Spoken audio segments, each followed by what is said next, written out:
Buenos dias, Tim. How are you today? I am good, Mr. Lester. How are you, sir? I'm doing really good. We just celebrated America's birthday, and I have all 10 fingers, or 4 fingers and two thumbs. So, all good. Didn't blow anything up. That's good. No, That's good. yeah, we survived. So, hey, Tim, real quick, want to have a short one today. Really want to Yep. dive into something that I think people take for granted. I think they don't pay enough attention to it. And it really is one of the, I think the analogy I used this when we were talking about it a few days ago was, if you don't pay attention to this, it's like not drinking water.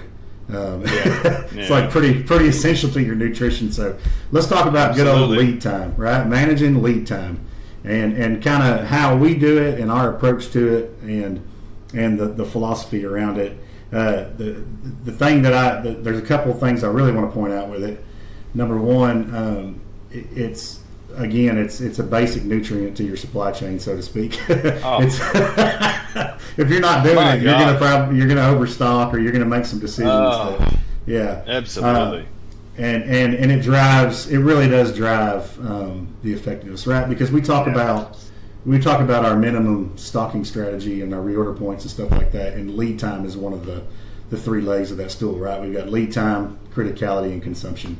So Yep. let's talk about lead time, man, and let's talk about, tell us some stories, and let's sit around and make fun of ourselves. And let's go for I it. think of lead times, and what bothers me is I used to be in the production planning side of the world when I came out of university, and if you didn't know lead time, it's like you were not even in the game. Because if you need a raw material to make something and you don't know how long it takes, that you have nothing. Right. And I think the MRO world is just, we're only kind of waking up to this. The more mature businesses realize, you can't thumb suck or guess your lead times. Yeah. Because I don't want to carry this crap. I want to order it when I need it so that I can use it when it's new, instead of carrying it for 18 years on the shelf and then free texting a new one because that one's been on the shelf for 18 years. Yeah, that's right.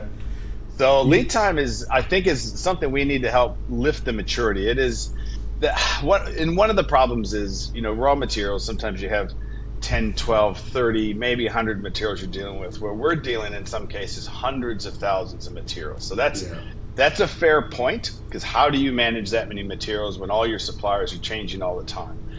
It is a battle, but it's still something you have to address to some degree, either whether it's retrospective, because every time you do a receipt, your lead time just changed. That's right. And as you and I have talked before, the lead time in your material master, it doesn't matter which tool you're using, it's the average of all your suppliers over a set amount of time. So if you say 12 months, 2 years, or 6 months, doesn't matter, but it's the average of all your suppliers for that period of time. And that's every time you do a receipt, it's changing. Well, and that's a really important point too. It frustrates me when I hear people say, "Hey, that's a non-stocked item." Yeah. And I direct order it to either a work order, a call center, or something like that, and they bypass the warehouse, because guess what? They just lost the control of, right? I mean, we need those. It should be a systematic approach. I cut a PO, and I cut that. Let's say today is July 7th. I cut that PO. It shows up on July 12th. Well, now we can make a reasonable assumption that has a 5-day lead time for that specific delivery, right? And if I get it again in a couple of weeks, and I've got 2 on the shelf, and and it's 10 days, then maybe it's a 7-day delivery or something along those lines, right? Like we've got to have an approach to constantly massage that data and update that as it goes. And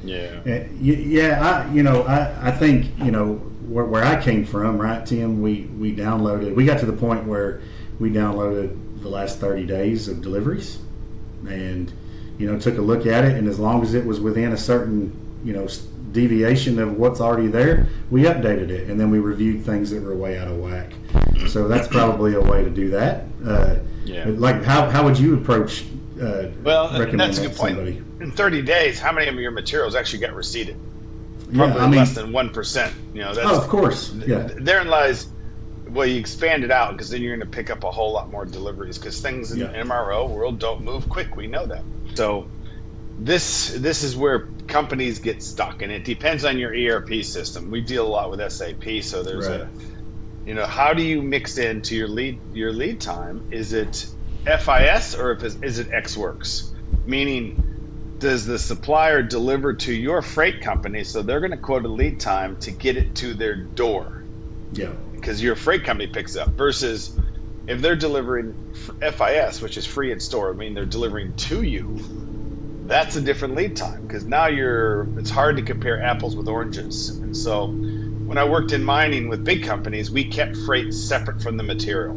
Absolutely. So because if you start, some is with and some is out, now you can't say, well, this supplier is $12, but this supplier is $9, and it makes it confusing. So this is something you got to be careful of, is when you get a lead time, how do you manage the logistics piece of that part being delivered to you? Is it your freight company, or is it included in the lead time?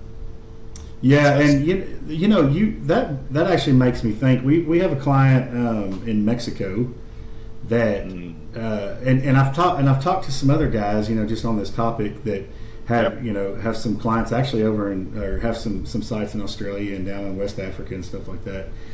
Where, to your point, it may get delivered by the vendor and it has to go through some sort of inspection or some sort of, customs or something like that. Yep. And how do you handle that, right? And so I think, the way I would do that is I would ask the vendor, just me personally, and I'd like your opinion on this.